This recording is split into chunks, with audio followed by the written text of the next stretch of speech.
Olá, turma do Bobojador, tudo bem com vocês? Mais uma aula de literatura aqui, que a gente vai falar hoje sobre as vanguardas europeias. E eu espero que vocês gostem bastante dessa gravação, tá? Que vocês façam anotações, que vocês realmente aprendam o assunto. Esse é o objetivo desta aula, ok?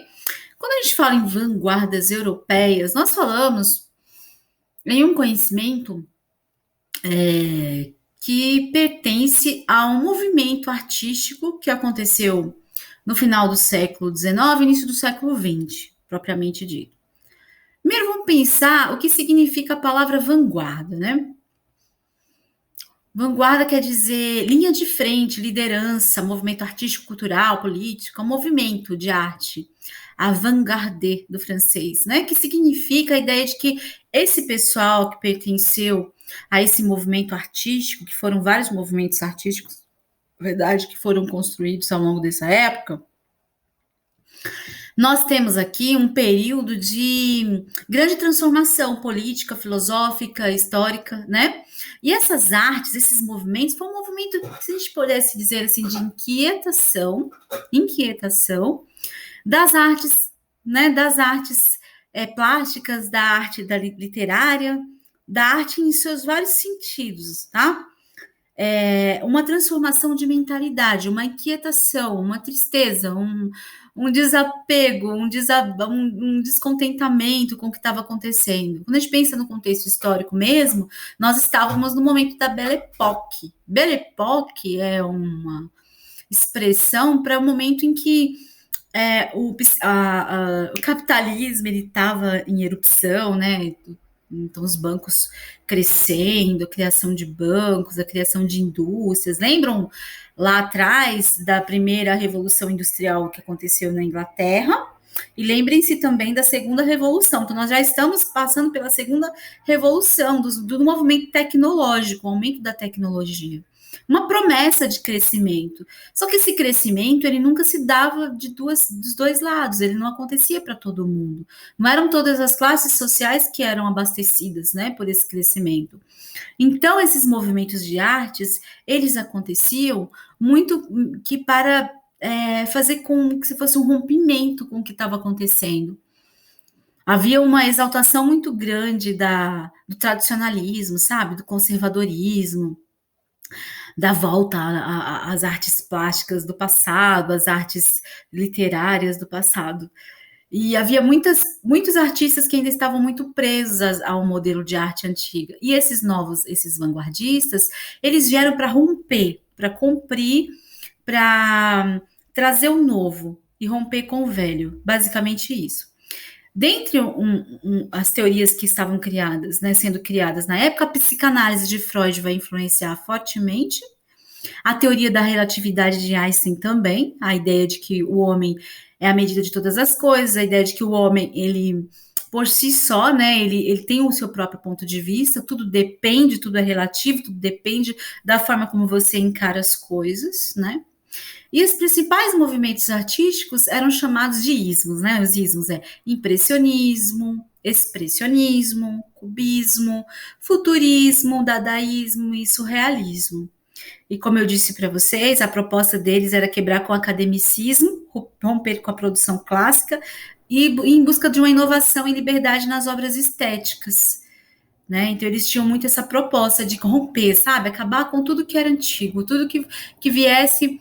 Esse pessoal da Belle Époque mesmo, né? Eles eram muito tradicionalistas, conservadores, nacionalistas, muito presos ao passado. E esse pessoal desses ismos aqui, dessas escolas artísticas, eles estavam numa vibe de voltar assim para buscar algo novo. E a primeira escola que a gente vai falar, o primeiro movimento artístico que a gente vai falar é o impressionismo. Que quando a gente pensa em impressionismo, a gente pensa em um movimento estético que trabalha a ideia do movimento de arte que é de fora para dentro.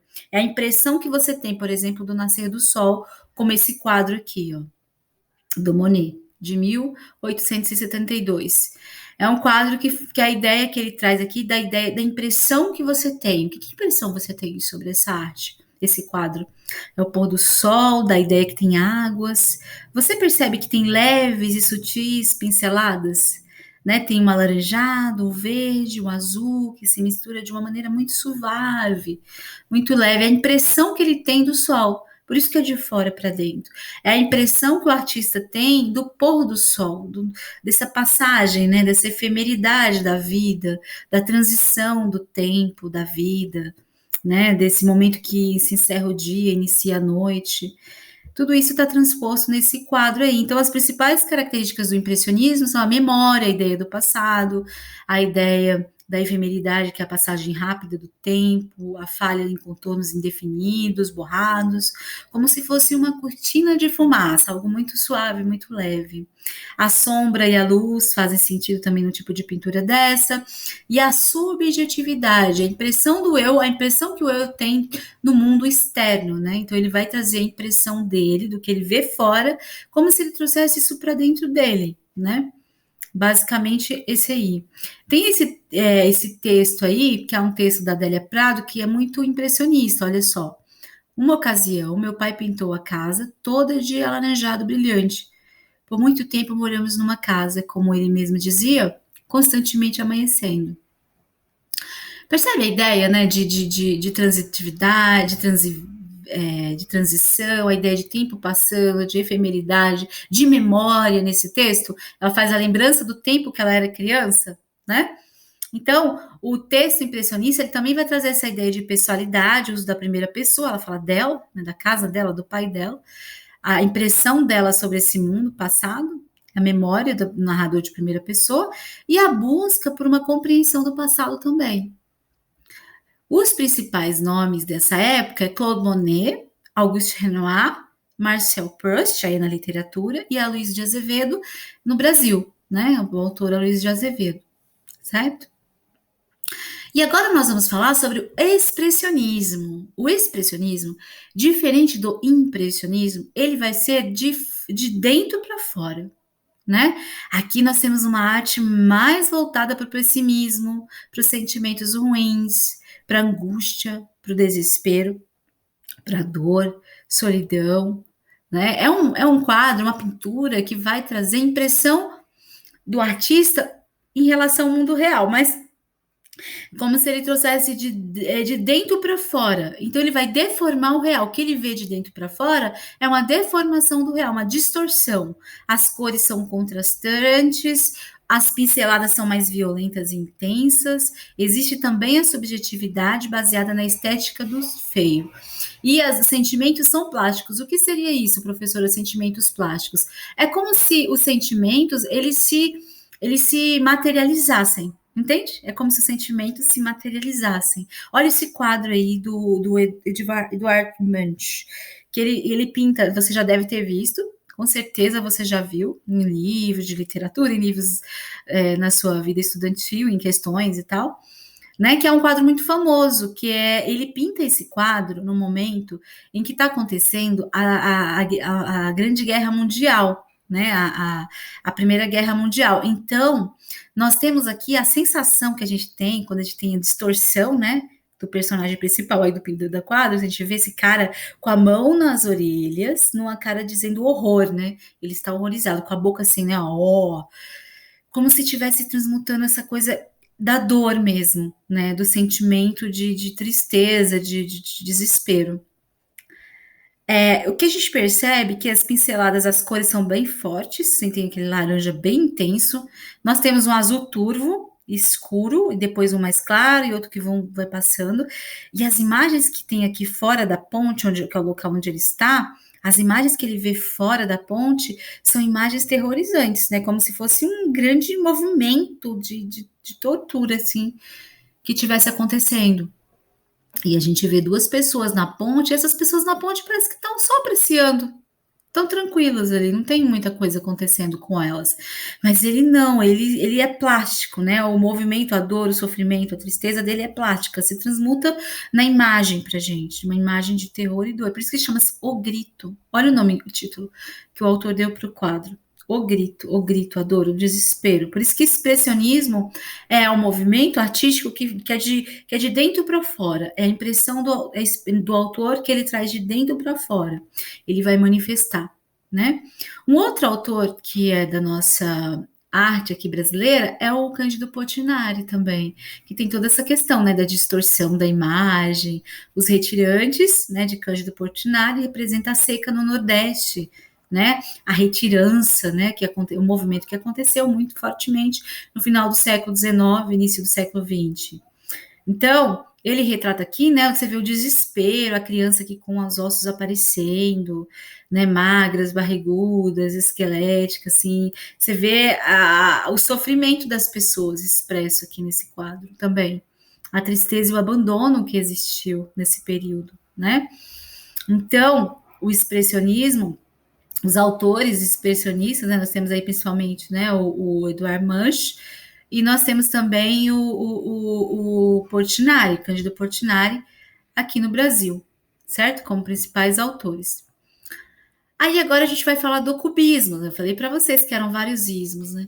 O ismo do cubismo, o cubismo não, o cubismo é diferente, ele já vai apresentar formas geométricas, né?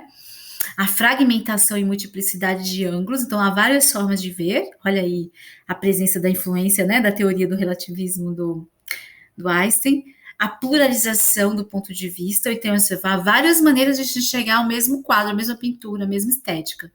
Escultórico de 3D, né? A inovação de uma arte que a gente pensar numa arte que era uma arte basicamente uma arte. Ué, eu não coloquei quadros do cubismo, gente? Eu tô olhando aqui meus slides. Ah, coloquei sim, tá. Desculpa. É o que vai chocar pelo grotesco. Então, olha aí as características, né? Vai ser a recusa da mímese. Olha, nós não precisamos mais. Nós não precisamos mais imitar os clássicos gregos e romanos. Nós podemos fazer algo autêntico nosso, a partir da realidade que nós temos agora. E nós temos uma realidade muito dura, muito cruel, de desigualdade, de guerra, de sofrimento, né? Então esses autores, pintores, artistas, eles voltavam muito para essa questão. Então eles davam colagens, é como se a pintura fosse uma colagem, chocar pelo grotesco, algo muito que até então, na arte até então vista, não havia algo que era extremamente fora do normal, né? Contornos bem delimitados, cores austeras, né? Vamos começar aqui, né? O principal autor do cubismo, quando a gente pensa em cubismo, é o Picasso, né? Nós temos, além dele, Juan Gris, Guilherme Apollinaire e a Tarsila do Amaral, tá? Bom, vamos ver esse quadro aqui, vamos analisar esse quadro aqui do Picasso, que se a gente vê, o nome desse quadro é Les Mademoiselles, Les Mademoiselles d'Avignon, né? Que as madames de d'Avignon, as senhoritas, né? Que eram prostitutas. E essas mulheres, se a gente observar, elas estão nuas, aparentemente nuas, né? Essas cores mortas aí que contrastam.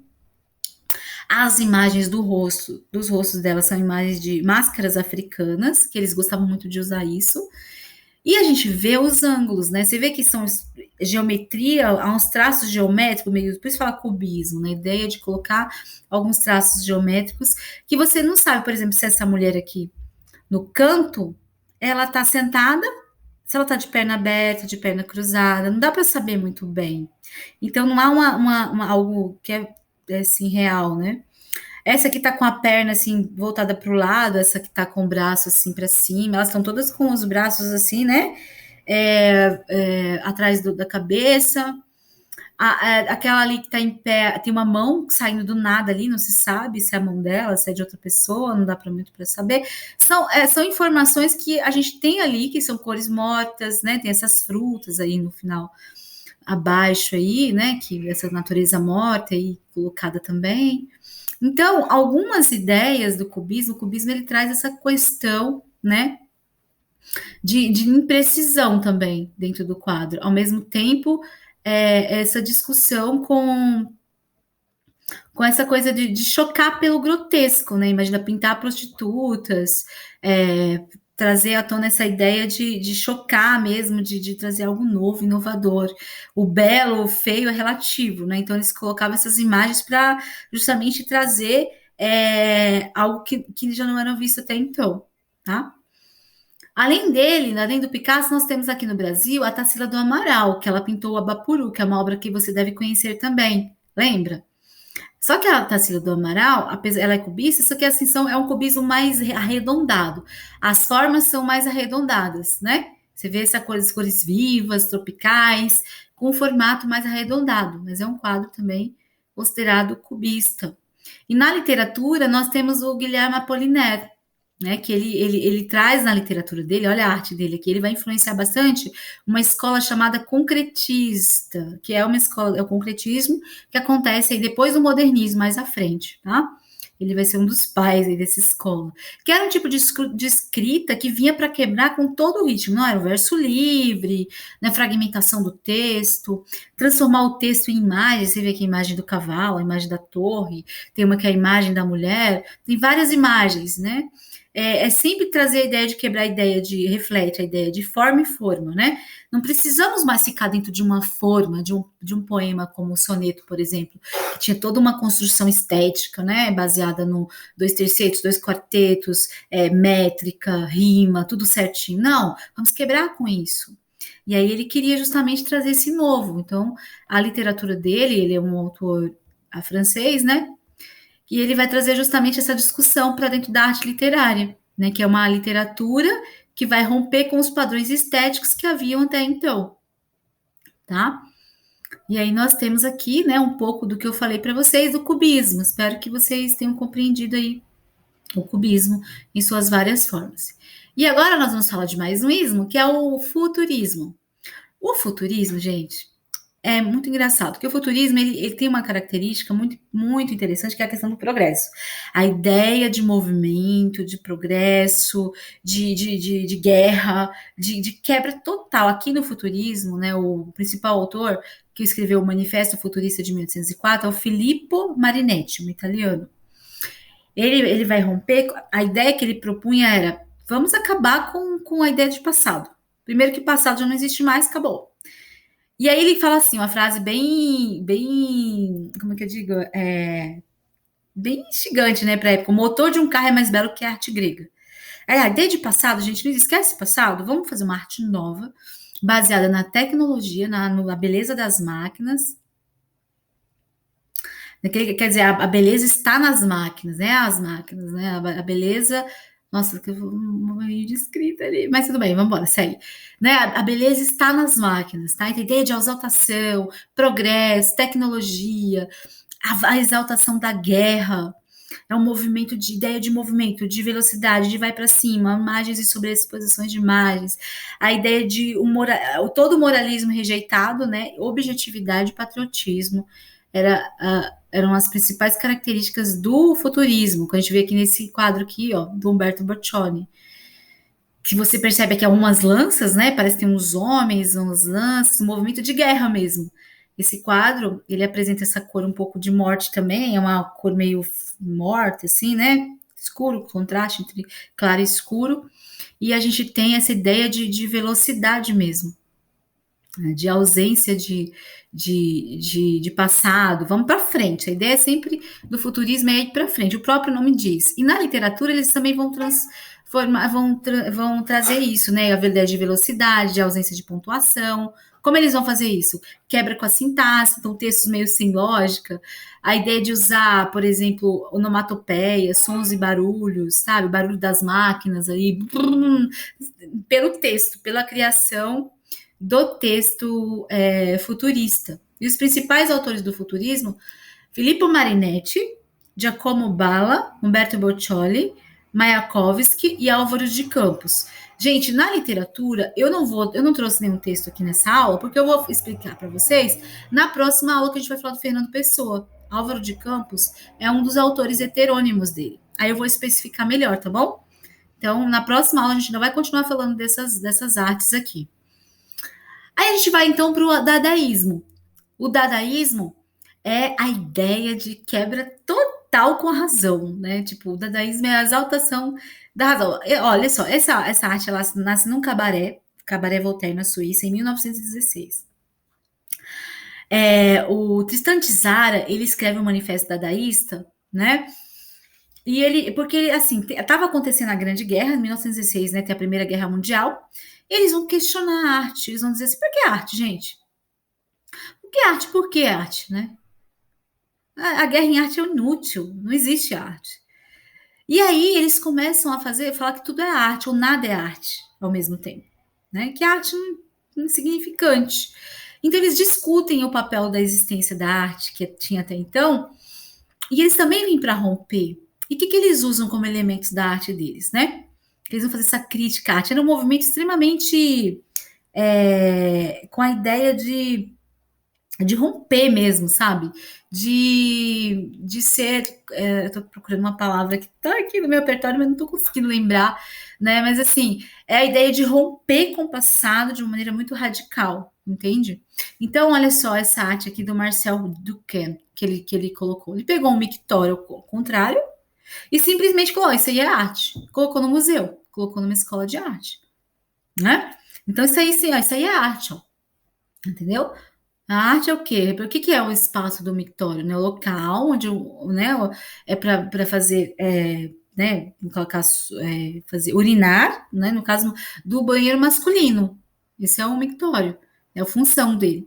E ele pega esse instrumento aí, essa ferramenta, e coloca, assim, isso aqui é arte. Então ele vem chocar pelo estranhamento, como se isso dissesse assim, ó, o mundo tá isso aqui, ó. O mundo é isso aqui, a arte é a representação do mundo, e o mundo é isso aqui. O mundo é algo parecido com isso, né? E aí, essa discussão, a perda das amarras racionais, a ideia de nonsense, para que lógica, para que aleatoriedade, humor e seriedade ao mesmo tempo, antes feito, né? Feito e feito, ready-made, a ideia de que, cara, olha aqui, essa pegou a Mona Lisa, né? E brincando com a Mona Lisa, a ideia de realmente aleatoriedade. Olha, vamos fazer algo no sense, algo que não tenha sentido. Então, vamos ver esse texto aqui do Tristan Tzara, que é na literatura, né? Que ele vai trazer um pouco do manifesto dadaísta, que ele fala assim, ó: pegue um jornal, pegue a tesoura, escolha no jornal um artigo do tamanho que você deseja dar ao seu poema. Recorte o artigo, recorte em segunda, desculpa, recorte em seguida com atenção algumas palavras que formam esse artigo e meta-as num saco. Agite suavemente. Tire em seguida cada pedaço um após o outro. Agite suavemente. Tire em seguida cada pedaço um após o outro. Copie conscienciosamente. Na hora em que elas estão tiradas do saco, o poema se aparecerá com você. E ele, um escritor infinitamente original e de uma sensibilidade graciosa, ainda que compreendido do público. Né? Então, você percebe esse texto que é uma anarquia total, né? Uma ideia, a palavra que eu quero lembrar é isso, gente, o movimento anarquista, ele é muito, como que eu posso dizer? Ele é muito voltado para essa questão de quebrar totalmente com, né, anarquia, não poder, né? Com tudo que conceito de arte que existia até então. Eles queriam somente romper. Era uma arte que queria romper com toda essa história que tinha até então. Gente, a arte, ela não tem sentido, é uma arte sem sentido. O próprio nome dadaísta significa dadá, eles abriram o dicionário na hora lá, no cabaré, né? Ah, vamos pegar essa palavra aqui, dadá, né? Aí eles pegaram uma palavra do francês ali aleatoriamente e falaram dadaísmo, uma palavra que não significa, em algumas traduções não significa nada mesmo, né? Outra significa bebê, outra significa não sei se tem outro significado, sei lá. Na verdade, o dadaísmo, ele não tem muito significado em si. A ideia é justamente por que isso, né? Escolher uma palavra aleatória. Justamente pela ideia de criticar a arte, né? De criticar uma arte que estava sendo fundamentada numa sociedade, no mundo, que queria guerra. E para que, se o final das contas vai acabar tudo em guerra, muita gente vai morrer, para que isso, né? Era essa a discussão do dadaísmo principal. E aí a gente vai para o próximo movimento do ismo, né? Que é o surrealismo. E aqui nós chegamos num manifesto muito interessante, né, do surrealismo, que é o movimento de André Breton, em 1924, que é um período entre guerras também, tem a influência de Freud fortemente no surrealismo, porque o surrealismo é um pouco parecido com todos os outros movimentos citados, só que o surrealismo ele vai ter essa pegada com essa questão do inconsciente. Freud vai entrar a fundo aqui. A ideia de criatividade, liberdade, sabe? De cultivar a liberdade e romper com essa razão que estava sendo tão consagrada nesse momento. Então, o surrealismo é da gente. Existem coisas além do real. Existem coisas além da realidade, do racionalismo, sabe? Das coisas que a gente vê nesse mundo. Então, é a chamada para o mundo insólito, para o mundo dos sonhos, o mundo do inconsciente e do subconsciente. A ideia de fuga, a ideia de quebra com a lógica, de sair da alienação. Vamos para o mundo que o mundo não é só essa realidade que a gente vê. Existe algo no nosso espírito que é o despertar, que é entre o homem e a mente, a liberdade da mente. Isso a gente vai conseguir através do sonho, o sonho, aquilo que é insólito, que não é real. Olha esse quadro aqui, um quadro surrealista, né? Que é a persistência da memória, né? Nós temos aqui, ó. Esse quadro é um quadro que fala bem isso, né? Você tem aqui, parece que, né, um cavalo, um animal aqui deitado com uma cela aqui, né? Uma árvore pendurada. O sonho, um relógio, né? Um relógio que parece que está se desmanchando, que pode representar a passagem do tempo, que está indo, né? Que está se seguindo. Dentro dessas obras, nós temos também essa perspectiva que é uma perspectiva mais, como que eu posso dizer para vocês?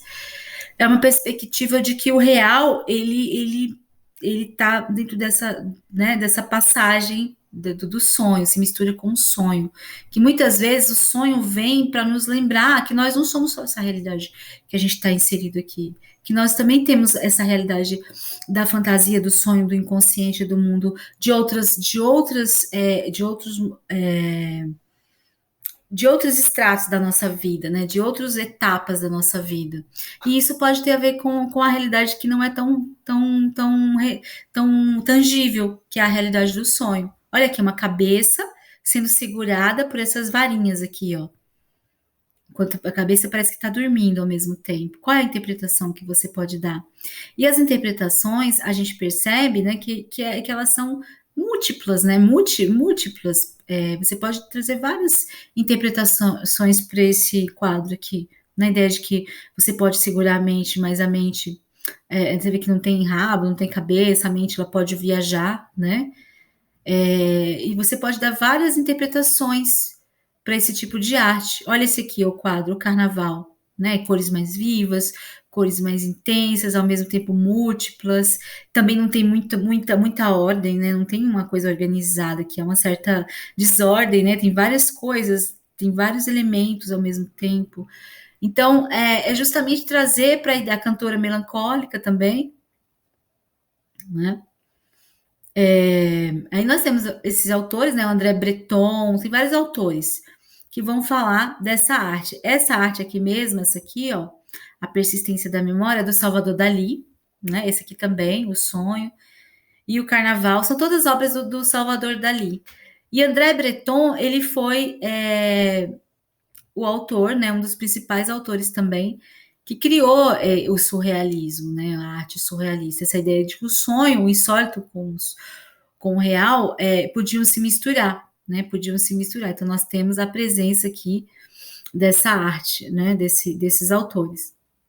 Na literatura, né? Nós temos essa obra aqui do Murilo Mendes, que é um trecho de um poema dele, que se manifesta bem surrealista. O Murilo Mendes é um autor modernista. Nós vamos estudá-lo mais a fundo, mais à frente, tá?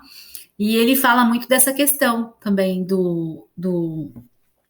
dessa ideia, né, de algo, de uma arte que se manifesta através do sonho, dessa coisa do insólito, né, de algo que se escapa da realidade.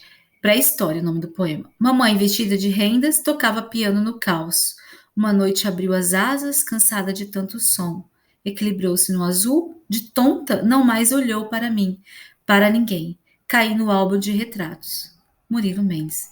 Gente, esse poema é muito surrealista, né? É muito surrealista. Você vê, a mamãe vestida de rendas tocava piano no caos. Você já consegue trazer essa coisa plástica também, ao mesmo tempo que você consegue criar a cena, né?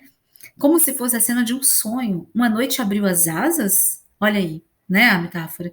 Cansada de tanto som, equilibrou-se no azul. De tonta, não mais olhou para mim, para ninguém, caiu no álbum de retratos. Na ideia de que a mãe já tinha ido, já tinha partido. Um momento de saudade, é um momento, é um sonho isso, é uma realidade, mas foi uma realidade do passado, sabe? Essa ideia de que a realidade se mistura com os sonhos. Talvez a mãe dele, né? Possivelmente mamãe é uma criança, esse é o eu lírico desse poema, né? Uma criança que está relembrando a mãe, que talvez já partiu, né? Então, é essa história aí. Os autores surrealistas são André Breton, Salvador Dalí, Juan Miró, Frida Kahlo. Ela é conhecida também, eu não coloquei nenhum exemplo da arte dela, mas ela é muito conhecida. Ela não se considerava surrealista, ela não gostava muito de que enquadrasse, né, ela dentro de uma caixinha, mas as obras dela são bastante surrealistas. Nós temos Murilo Rubião, e o Murilo Mendes, que eu falei para vocês, a gente vai falar mais desses autores, tá? Mais à frente nas próximas aulas. Por hoje é só, nós falamos aí de todos os ismos, né? O surrealismo, o cubismo, dadaísmo, impressionismo, expressionismos. Nós falamos dos principais ismos, o que você deve saber, né? Só para a gente retomar aqui, para a gente sistematizar. Então, nós temos aqui obras de artes, né, tanto na pintura como na escultura. O impressionismo é mais uma arte voltada, né, de fora para dentro, enquanto o expressionismo de dentro para fora, certo? O dadaísmo eram traços mais geométricos. Então, você pode lembrar dessa palavra aí, mais angulares, geométricos. No Brasil, nós temos Tarsila do Amaral, que tem traços arredondados, mas o quadro dela é cubista, é considerado um quadro cubista. Uma das principais obras do Picasso, que é o principal autor, né? Nós temos aí as Senhoritas d'Avignon, e nós temos o futurismo, que é aquela quebra com a ideia do passado, velocidade, tecnologia. Eles exaltavam tudo que diziam respeito ao futuro, a ideia de transformação, né? De crescimento, de progresso. E nós temos também, né, Filippo Marinetti, Giacomo Balla, Umberto Boccioni, Mayakovsky, Álvares de Campos, que a gente vai falar no futuro, nas próximas aulas, sobre Fernando Pessoa. Dadaísmo, a ideia de nonsense, né? Tipo, quebrar totalmente com a razão, com a lógica, e aí eles acabavam chocando as pessoas com as artes, né? Questionando o que é arte, afinal de contas, fazendo esse questionamento. E o surrealismo, que é a ideia de sonho, de Freud, do inconsciente, né? A ideia de Salvador Dalí ali, de trazer um quadro que discutisse essa questão do tempo que se esvai, de um tempo que se esmaga, né, que passa. Você pode fazer, através dessas obras de arte, várias reflexões, né? Olha aí a cantora melancólica, que, né, acaba não sendo tão visível, ao mesmo tempo tem cores fortes, né? Então, traços que remetem ao leitor, né? A pessoa que vai ver a obra de arte, ela que vai trazer à tona, né? Ela que vai fazer a leitura possível dessa obra de arte através da participação dela nesse movimento. São artes que não vão estar prontas, né? Elas vão ser construídas também com o olhar de quem assiste, de quem vê, de quem curte, de quem gosta, entendeu? É isso. Então, isso também é um pouco do simbolismo, né? Que a gente viu nas outras aulas. O simbolismo tinha muito isso, essa coisa da sugestão do autor, da pessoa que gosta de arte, ela pode também contribuir com o artista através da sua interpretação. Eu vou finalizar minha aula por aqui, espero que você tenha compreendido. Já são 34 minutos. Um abraço, fica bem, fica com Deus. Até a próxima aula. Tchau, tchau.